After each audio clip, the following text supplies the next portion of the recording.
Robert Mitchell was 47 years old, and this was his first time at an Elvis concert. But he wasn't happy. He was crying. When Elvis stopped the show and asked him, "Brother, why are you crying?" Robert's answer left 22,000 people in complete silence. What happened that night ended in a way nobody could have predicted. October 12, 1974, the Las Vegas Hilton International Hotel. Elvis Presley was in the middle of what would become one of the most talked about residencies of his career. The showroom was packed with 22,000 people who had traveled from all corners of the world just to see the king perform. The energy in that room was electric, the kind of anticipation that makes your skin tingle and your heart race. People were dressed in their finest clothes, women wearing their best jewelry, men in sharp suits, everyone ready for the show of a lifetime. The air was thick with cigarette smoke, perfume, and the buzz of excited conversation. This was Vegas at its peak, and Elvis Presley was the main event. But in the front row, section A, seat 12, sat a man who looked completely out of place. Robert Mitchell, 47 years old, a factory worker from Detroit, Michigan, sat with his head in his hands, shoulders shaking, tears streaming down his face, while everyone around him was laughing, chatting excitedly, pointing at the stage, snapping photographs. Robert was lost in his own private world of grief. His wife Eleanor sat beside him, one hand on his shoulder, trying to comfort him while also trying not to draw too much attention to their situation. She was worried about him, worried that bringing him here had been a mistake,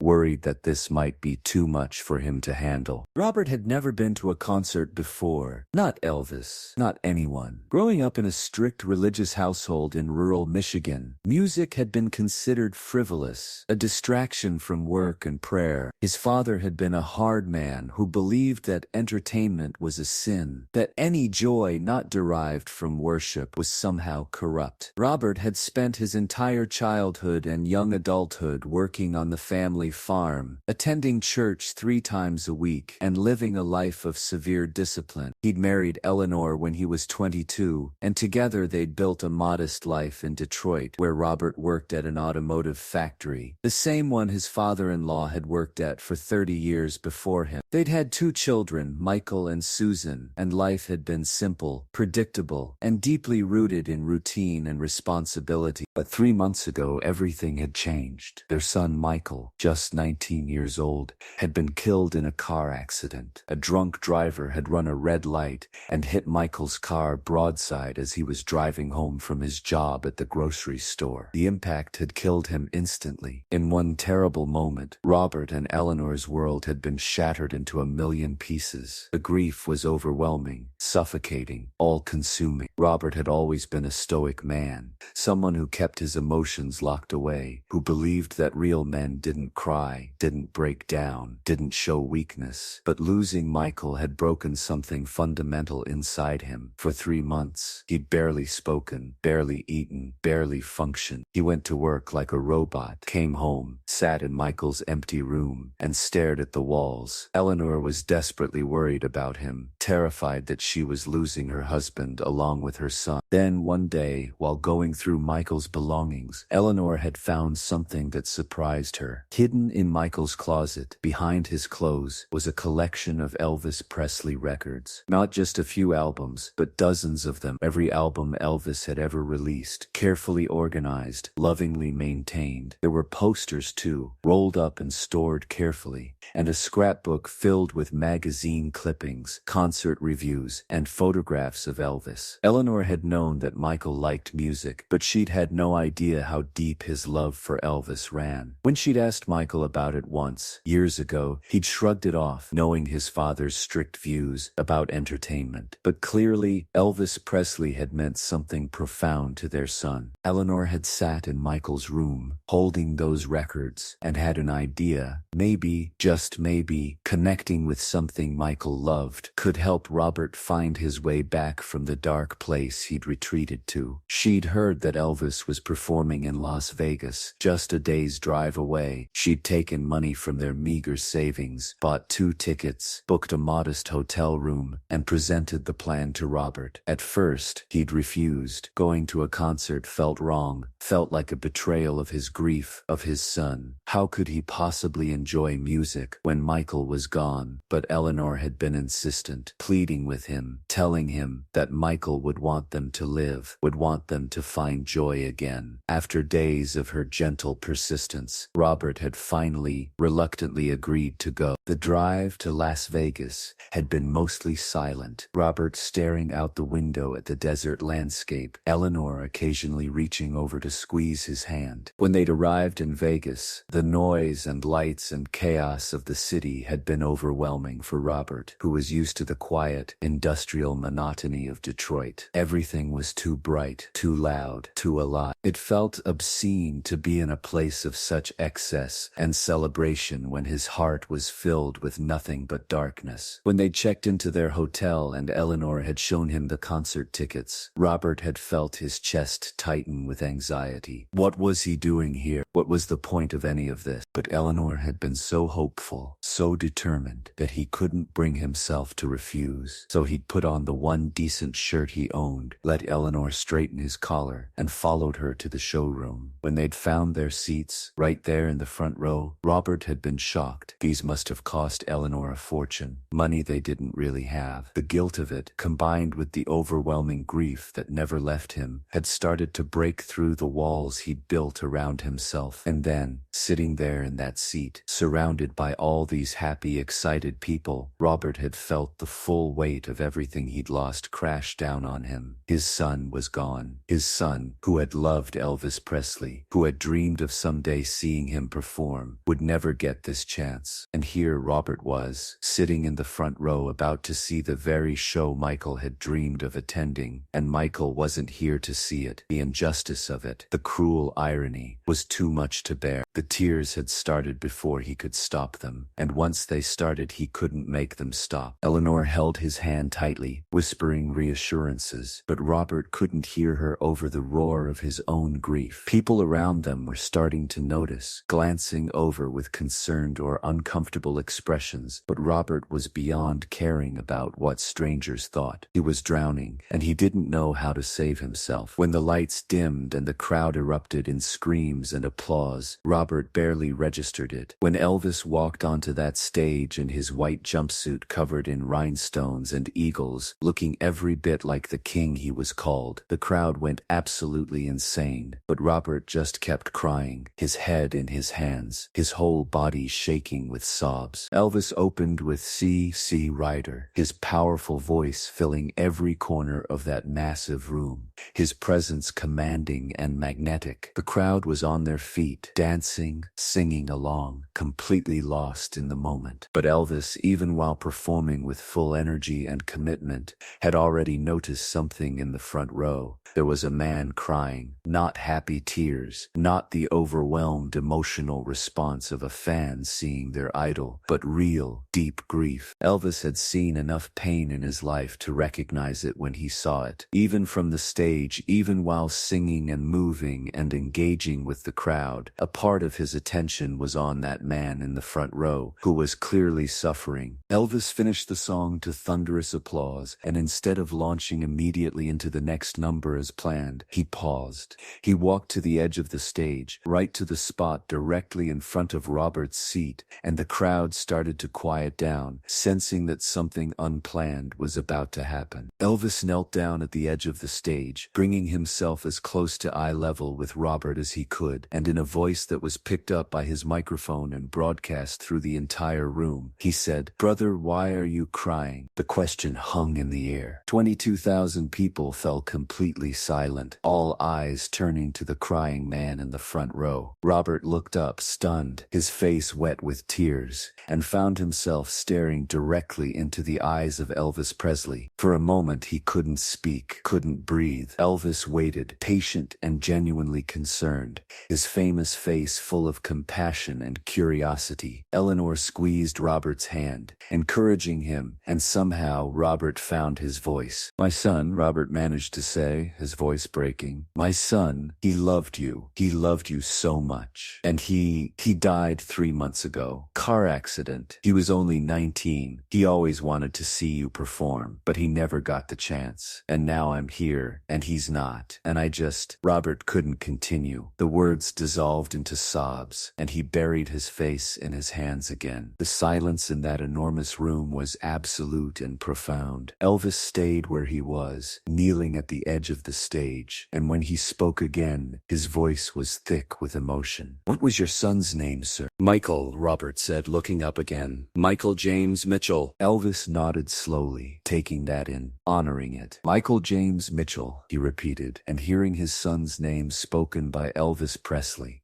the man his son had idolized, was almost more than Robert could handle. "How old are you, sir?" 47, Robert answered. "And this is your first Elvis concert?" Elvis asked gently. "My first any concert," Robert admitted. I was raised that this kind of thing was wrong, that it was sinful. But Michael, he loved music. He loved your music especially. He had every record you ever made, every single one.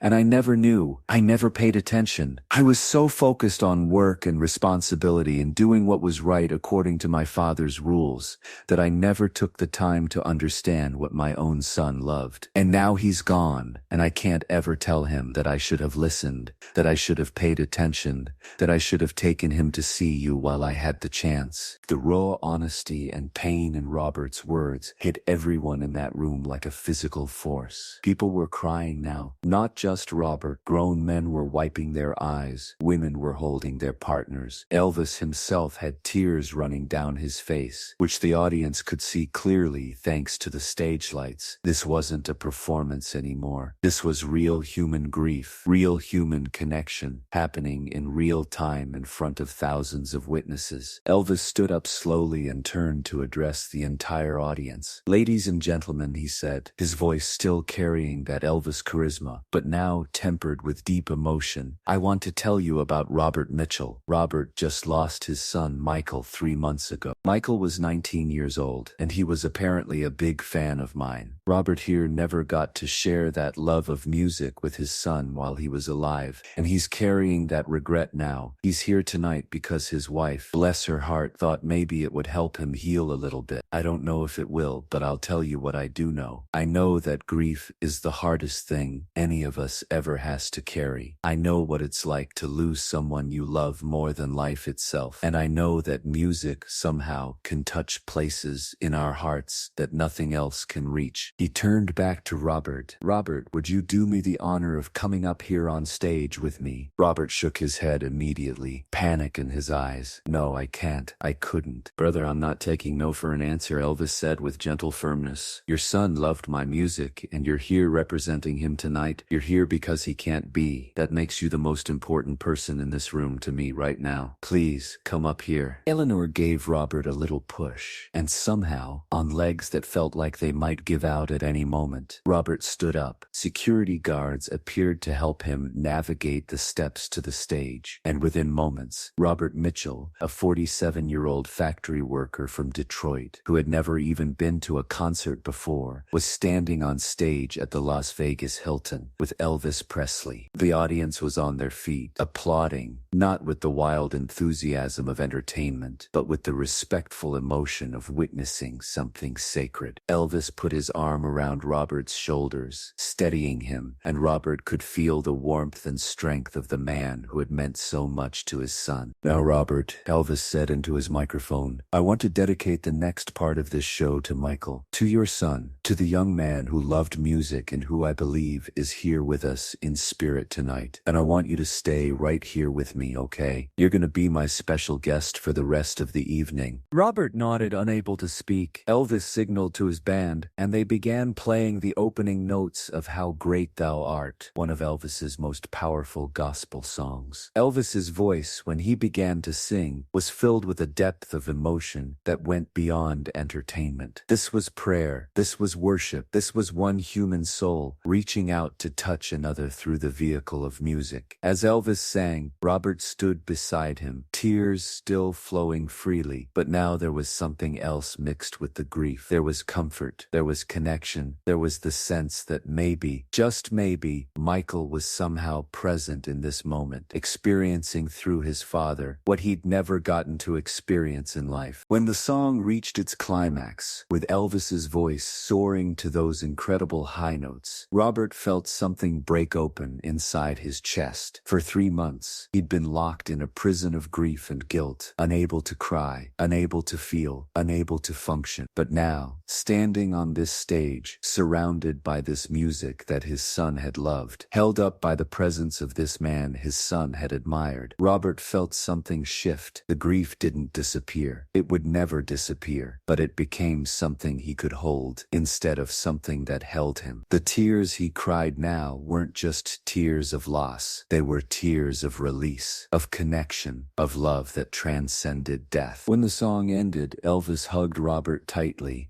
and the two men stood there for a long moment, just holding each other, one human being supporting another in a moment of profound need. The audience watched, transfixed, many of them crying openly. This was what music was supposed to be about. This was what performance was supposed to achieve. Not just entertainment, but healing, connection, the building of bridges between human hearts. When Elvis finally released Robert, he kept one hand on his shoulder and addressed the crowd again. You know, folks, we get so caught up in the show business side of things, in the lights and the costumes and the screaming fans, that we sometimes forget what this is really all about. It's about moments like this. It's about connecting with people who need to feel something, who need to remember that they're not alone in their pain. Robert here taught me something tonight. He taught me that it's never too late to honor the people we love, to pay attention to what mattered to them, to let their passions become bridges that connect us to them,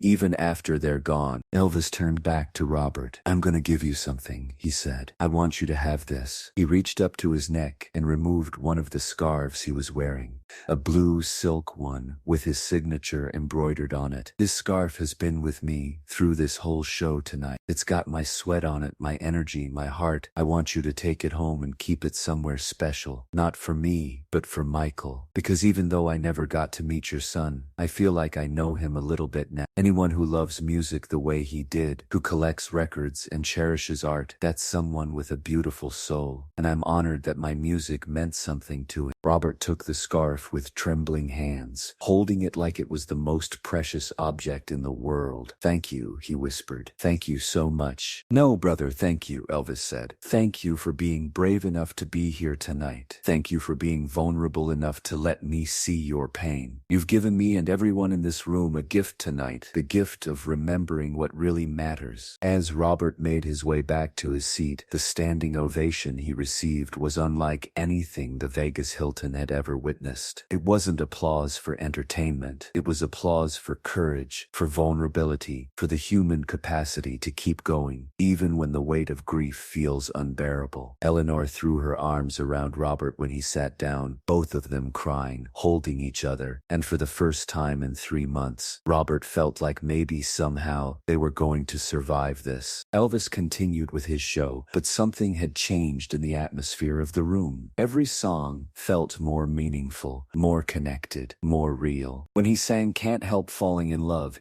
he dedicated it to all the parents in the audience, asking them to hold their children a little tighter when they got home. When he performed My Way, he sang it with a raw honesty that acknowledged that life doesn't always go the way we plan, that loss and pain are part of the human experience, but that we keep going, we keep singing, we keep loving. Throughout the rest of the performance, Elvis kept glancing over at Robert, checking on him, connecting with him, and Robert, holding that blue scarf, felt seen and valued in a way he hadn't felt since since Michael's death. After the show, Elvis did something that nobody expected. He sent word through his security that he wanted to meet with Robert and Eleanor privately. They were escorted backstage, through corridors buzzing with activity, past crew members and musicians, to a quiet dressing room where Elvis was waiting. He changed out of his jumpsuit into casual clothes, and without the stage lights and the performance energy, he looked more human, more accessible, and somehow even more genuine. "I wanted to talk to you folks without the crowd, without the cameras," Elvis said, gesturing for them to sit down. "Robert, I want you to know that what you did tonight, sharing your story like that, it took real courage. I know how hard it is to be vulnerable in front of people, especially when you're in pain." They talked for over an hour. Elvis asked about Michael, wanted to know what kind of person he was, what made him laugh, what his dreams had been. Robert and Eleanor found themselves sharing stories they hadn't been able to tell anyone else, memories that hurt too much to speak aloud, but that Elvis somehow made it safe to express. Elvis listened with genuine interest and compassion, laughing at the funny stories, nodding with understanding at the painful ones, creating a space where grief could be honored without being overwhelming. Before they left, Elvis gave them something else. He'd had someone from his staff go out and purchase every Elvis album that was currently available, a complete collection. "I know Michael had all my records," Elvis said,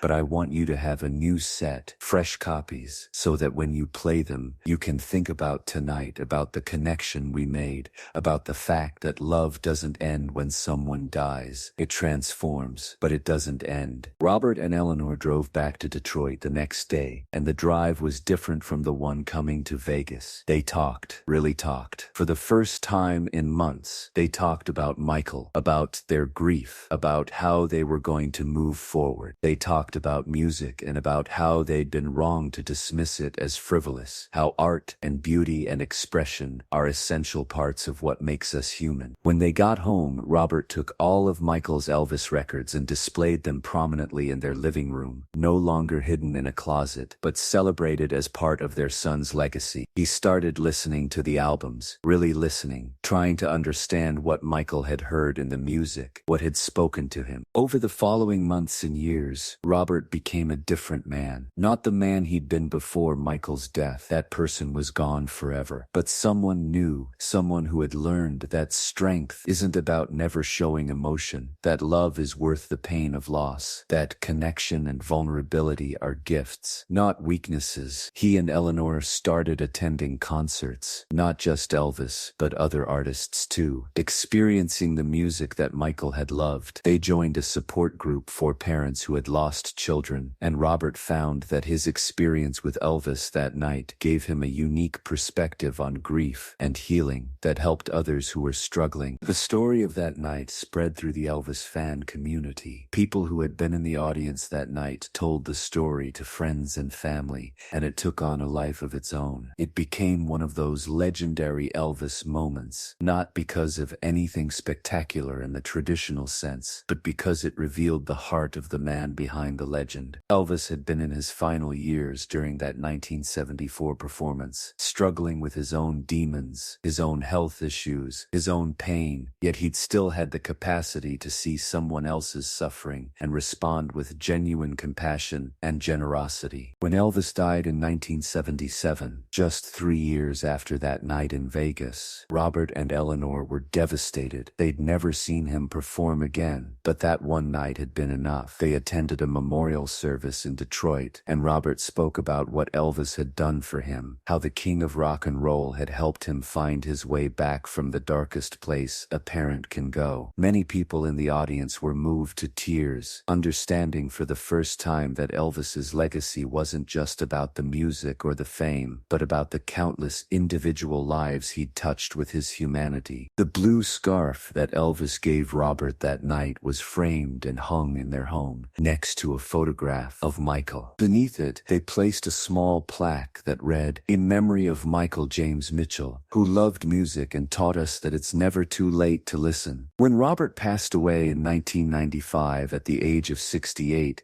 his final request was that he be buried with that scarf, a tangible connection to the night that had saved his life and honored his son. Eleanor kept her promise, and Robert was laid to rest with Elvis's scarf folded carefully in his hands, a symbol of grief transformed into grace, of pain acknowledged and honored, of love that transcends death. Today, the story of Robert Mitchell and that night in October 1974 is told in grief counseling circles, in music therapy sessions, in discussions about the power of art to heal. It's studied by psychologists as an example of how public vulnerability and compassionate response can facilitate healing in ways that traditional therapy sometimes cannot. It's shared by Elvis fans as proof that their idol was more than just an entertainer, that he was a man of deep empathy and genuine care for others. The Las Vegas Hilton, now called the Westgate, has a small memorial plaque backstage that mentions that night, reminding performers who play that venue that sometimes the most important moments aren't about the performance itself, but about the connections made with the people in the audience. The ripple effects of that single night continued to spread in ways nobody could have anticipated. Eleanor Mitchell, in the years following Robert's death, became an advocate for grief support services in the Detroit area. She would often speak at support groups for bereaved parents,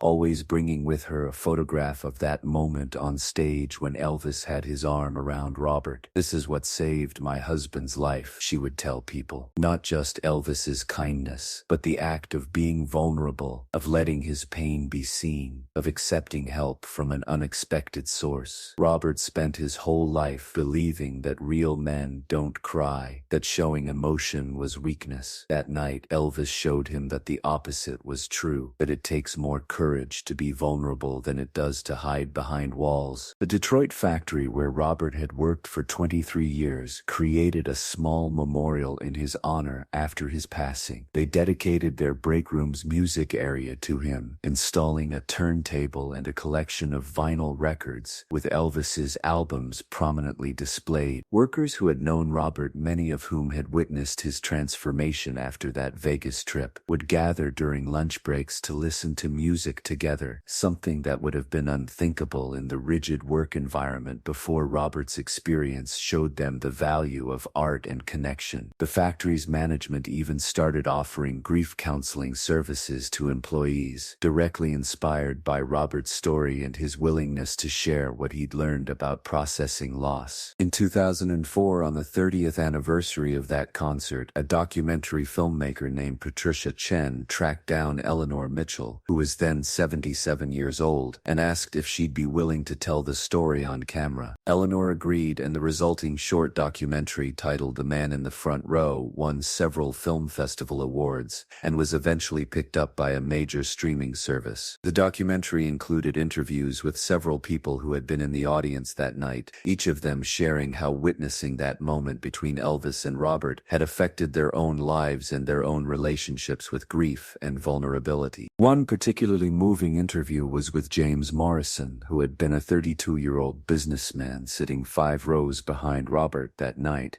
James revealed that he'd been estranged from his own father for years over what now seemed like trivial disagreements about life choices and career paths. Watching Robert's public grief and Elvis's compassionate response had made James realize how precious and fragile family connections are. He'd called his father the very next morning, initiating a reconciliation that had lasted until his father's death 2 decades later. "If I hadn't been at that concert," James said in the documentary, "if I hadn't seen a grown man cry over his lost son and another man respond with such kindness, I might never have made that call. I would have lost all those years with my dad." Robert Mitchell and Elvis Presley saved my relationship with my father, and they never even knew it. The documentary also featured audio from the concert itself. Someone in the audience had been recording the show on a portable cassette recorder, and while the quality wasn't perfect, you could hear everything clearly. Elvis's question, Robert's broken answer about Michael, the absolute silence of 22,000 people, and the raw emotion passion in Elvis's voice as he dedicated How Great Thou Art to a young man he'd never met. Hearing that audio even decades later still had the power to move people to tears. Music historians noted that you could hear the exact moment when the concert stopped being a performance and became something else entirely, something sacred and unrepeatable. The Mitchell family's story also inspired a non-profit organization in Detroit called Michael's Music Legacy, founded by Susan Mitchell Thompson, Robert and Eleanor's daughter and Michael's younger sister. Susan, who had been only 16 when Michael died, had watched her father's transformation with a mixture of grief and hope. The organization provides free music lessons and instruments to underprivileged children in the Detroit area, operating on the principle that access to music and art can be life-changing and even life-saving. My brother never got to pursue his dream of making music professionally, Susan explained at the organization's 10th anniversary celebration. But through this organization, hundreds of kids who might never have had the chance are learning instruments, forming bands, discovering their own voices. Michael's love of music didn't die with him, it multiplied. Every year on October 12th, the anniversary of that concert, the organization holds a benefit concert featuring local musicians performing Elvis songs alongside other classics. The event has become a beloved Detroit tradition,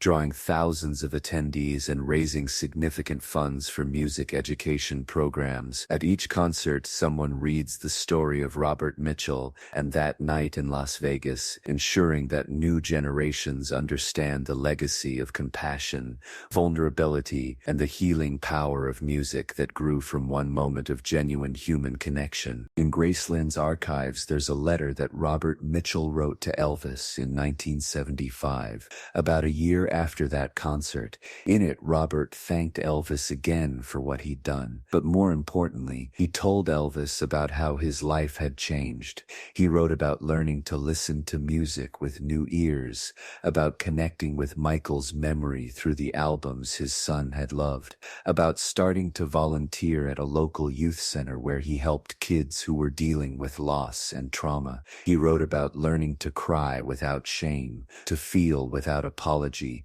to live with grief rather than being destroyed by it. Elvis had the letter framed and kept it in his private study at Graceland, where it remained until his death. It's now on display as part of an exhibit about Elvis's charitable work and his impact on individual lives, proof that his legacy extended far beyond gold records and sold-out shows. If this incredible story of grief, music, and unexpected healing moved you, make sure to hit that subscribe button and share this video with someone who needs to hear about the power of compassion and human connection. Let us know in the comments if you've ever experienced a moment when a stranger's kindness changed your life. And don't forget to ring that notification bell for more amazing true stories about the moments that reveal the best of human nature.